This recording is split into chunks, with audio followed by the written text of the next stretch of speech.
Are you racking your brain for why your fat loss efforts just aren't working? Well, if you're here, I'm pretty sure it's not for lack of trying. However, there are some simple things that can totally trip up your fat loss that you've likely never thought of. And when you fix them, boom, literally watch the fat melt off. So here's the first one.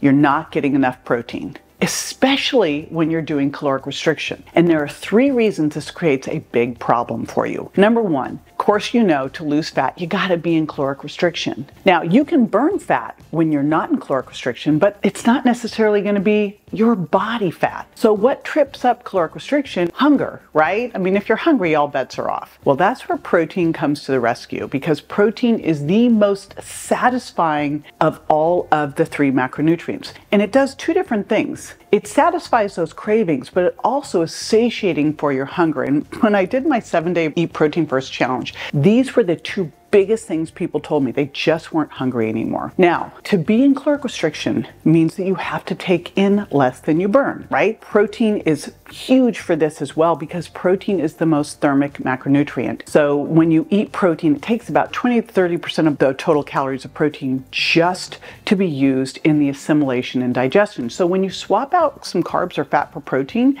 it's going to actually initially help you with fat loss. I'm going to share a study where there were 24 overweight women in their late 40s to mid 50s, and they were put into 2 groups. One group ate more carbs, one group ate more protein.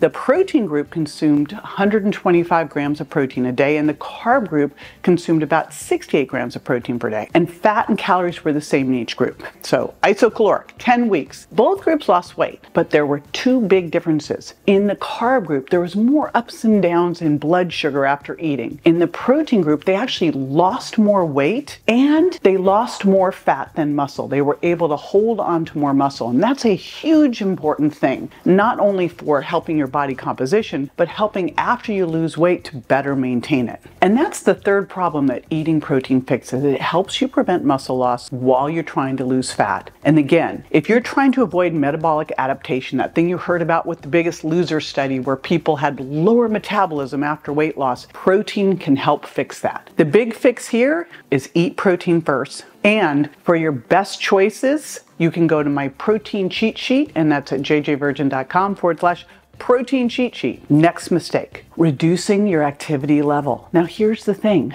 when you start to reduce calories, this actually happens naturally. Our body starts to conserve energy and move less. There was a study called the Calorie Study, the comprehensive assessment of the long-term effects of reducing intake of energy. And what this showed is when you eat less, your body tries to save energy by making you less active. Your body actually adjusts to how much energy it uses. So it's doing more than that, what you would expect from just losing weight. So what they found when they did this study is when people slept, their bodies used 5 to 8% less energy when they were in caloric restriction. And then during regular activities, they used even less energy. So if they were a fidgeter, they fidgeted less. They tend to sit more, etc. It suggests that when you change, you've got to change how you act. Otherwise, your body is going to conserve energy. So as you do caloric restriction, if you don't adjust, your body's going to downshift. And the more you cut calories, the more your body will do this. This is really important because 15 to 30% of your overall metabolic rate, how many calories you use all throughout the day, is actually coming from activity and exercise. And we tend to consider exercise, but we don't tend to consider activity. So here's what I want you to do. I want you to make sure that you're tracking your activity all throughout the day. You can do this with an Oura Ring, an Apple Watch, a Fitbit, and what you want to do is track those steps and start incorporating in intentional activity. Literally stand instead of sit, walk instead of stand. I got myself a walking pad to put under my desk. I have a stand-up desk so I can stand up and a walking pad under it so I can walk during meetings. And I've just made a conscious effort as well to look at, can I incorporate a coffee date into a walking date? Can I start doing a call and walk pace around the house? It all adds adds up. Next one, this is a biggie, is not doing resistance training. We want to make sure that as you're losing fat, you are holding on to, or even better, building muscle. Now, protein, of course, is going to help, but it's protein in combination with resistance training. The reality is the average diet, you're going to lose anywhere from 20 to 30% muscle. And we know we lose muscle as we age. So if you're compounding this with caloric restriction, it can be really, really hard to get that back. And this is a problem because muscle is critical for a couple different things. We burn fat in our muscles.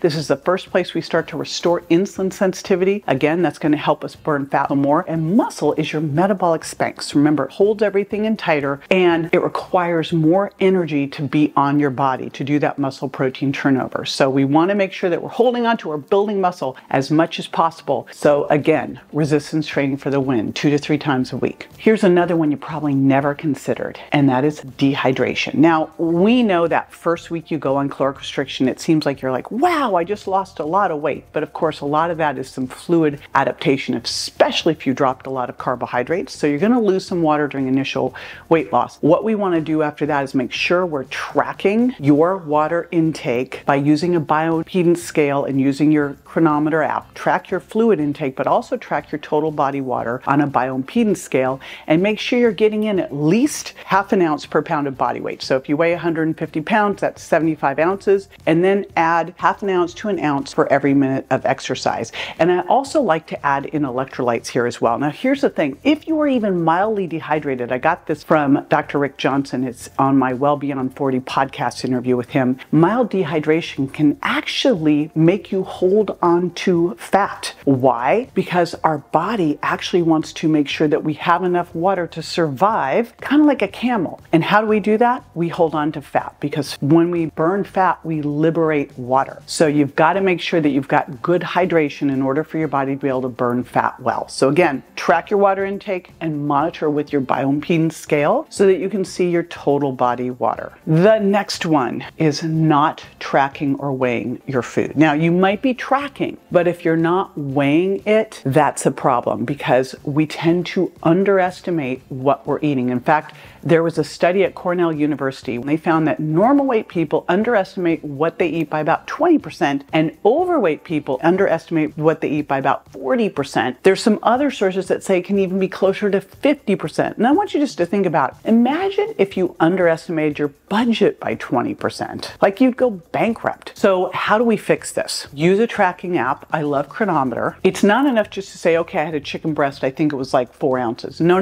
We need to actually weigh these things in to see what you're actually eating. So food scales are like $10 on Amazon. Track everything that you're doing. Don't have to do this forever, but at least do it for a month to really get a clue, a clear picture of what you're doing. Now, as you lose fat, here's what's going to happen. You're going to decrease your basal metabolic rate. That's why I want to make sure you're putting on building muscle, because that's going to help even more to minimize that metabolic adaptation. But if you find you hit a plateau, what I want you to do is do a macro audit for a week. Use your food app for a week and see what amount of calories you actually need to do in order for you to maintain your weight. Once you see what you actually need, if you want to continue to drop body fat, you'll know your actual calories that you need to use for caloric restriction. And here's how I like to use caloric restriction. I like to do 25% reduction of your total calories that you need. So if you know that you need 2,000 calories a day to stay at your current weight, then you would go to 1,500 calories a day for 5 days and then go back to your maintenance calories for 2. This type of cycling helps with diet fatigue. This is one that I got from Dr. Bill Campbell and may help offset some of the muscle mass loss as well. All right, let's take your fat loss journey to the next level. Once you have these habits dialed, you are also going to want to make sure that you are eating the best foods for fat loss. Now, I'll go over 9 foods you should have in your diet every day for great results at any age. Check it out.